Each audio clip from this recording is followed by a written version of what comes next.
competing professionally. When did this thought come to you? Is there any anecdote here that you want to share? No, not exactly. Last year only I was thinking the turn pro this year. So last year only I decided that most likely I will turn pro this year and try to move to the next level of golf.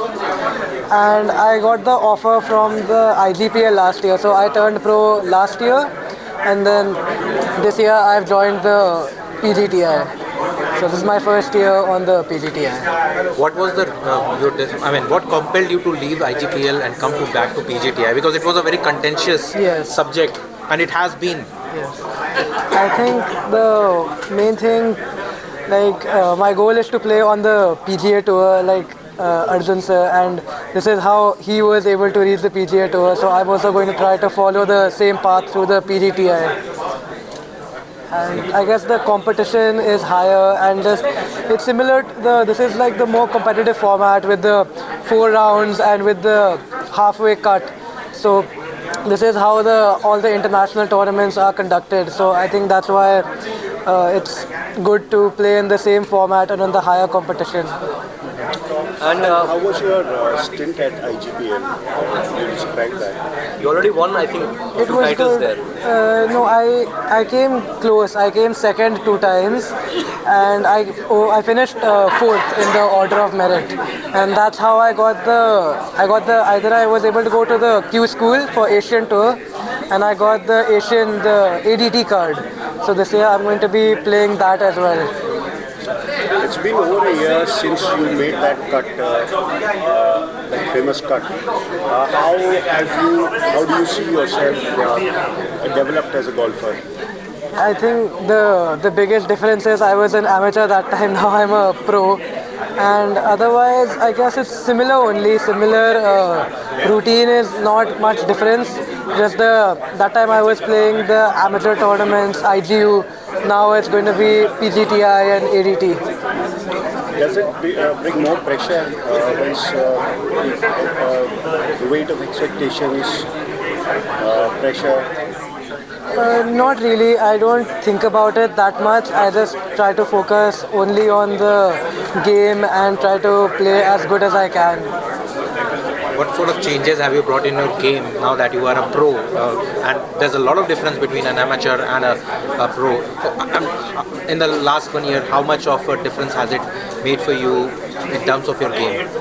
I think the difference, just playing with the professionals in general it pushed me more to improve because the competition is more than the amateur. So it drives me to perform, and it makes me that I have to improve more.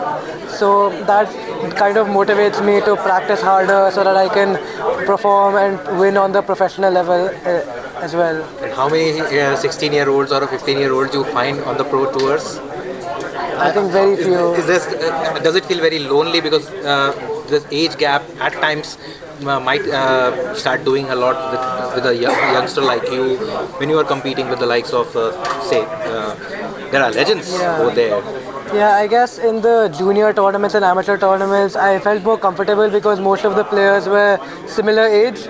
Here, most of them are all very experienced players who've been playing pro for the professional circuit for 10, 15, 20 years already. Some of them, they turned professional before I was born. Okay. So it's definitely a different experience.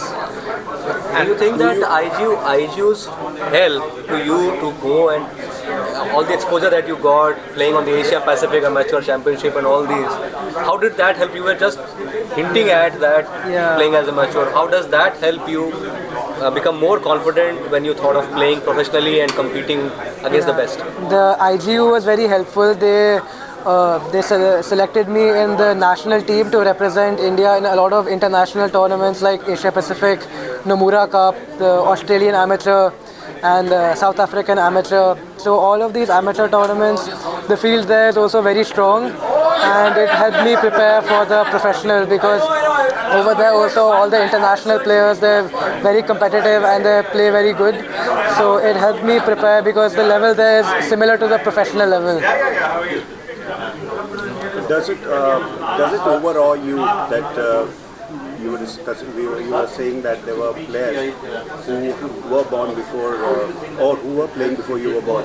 Does it over you the presence of those players? They're not really, but sometimes, like when I'm playing with the players, a lot of times I'm playing with players who I used to look up to growing up, who I used to watch them as the spectators. Like a lot of the players I've played with recently, I used to watch them as a spectator when I was younger, and I'm really grateful that I am able to play with them in the same tournament, and I'm competing with them now and learning from them. Do you share notes with them or seek advice, their advice? Little bit, not much, because they're also trying to focus on the tournament, so I don't want to disturb them from the game. If we were to ask you which is your best club, favorite club, shot that you think that will always pay you, which one would that be? I don't really have a favorite. It keeps changing. I try to keep all of them equal only. So generally I like the driver is normally my favorite, but it depends on how it's going at that time. How do you choose whether being attacking or more conservative as per the rounds or as per the situation? How do you decide whether you have to go attacking or you have to go, or you have a mindset that every tournament you have to be attacking only or conservative only? It depends on the situation also, how I'm feeling and how my game is going on that day. So I normally make my strategy beforehand. In the practice round, I try to see that which club and which strategy will be the best way to play that hole and play the course. But obviously it can change during the tournament, because a lot of times you get different wind conditions, different weather, so that also changes it, and obviously how the game is going at that time. So I think but I normally try to keep it in the practice round so that I don't need to think during the tournament, and I can just go by my pre-planned strategy. What about your academics? How are you planning to take your academics to the next level? I'm sure you're not that much into academics, but you're studying in the open school, if I'm right. Yes, I don't go to the school, so I'm not focused as much on the academics. Just I will still do the degree and everything, but that's not my main priority, because main priority already have the career in golf, and the main purpose of academics is to get a career, which I already have in golf, so I don't need it as much. But I still do college and everything, but as a secondary priority. You are a 16-year-old. You're touring all through, around the country, and most of these players are much older to you. How do you, spend your time, out of course, off course, and who do you hang out with? And does it get lonely because you're the only 16-year-old, traveling across the country? Does it get tiring also, mentally taxing? I mean, not as taxing, because I enjoy playing golf and I enjoy competing. But I guess because it's my first year on tour, I'm just meeting most of the people for the first time. I've been following the PGTI obviously for the past few years, but first time playing the tournament. So most of the people I've just seen their name on the leaderboard. First time actually meeting them. But I think also the league will help me get more familiar with my fellow players, as it's a team format. I think the bonding will also it'll be good overall. Is there something you carry with yourself to kill time or spend time to unwind, to relax?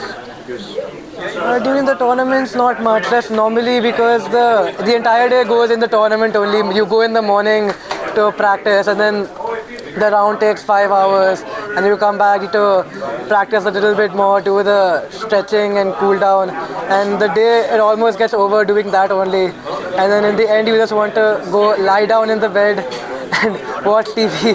That's it. Okay, thank you.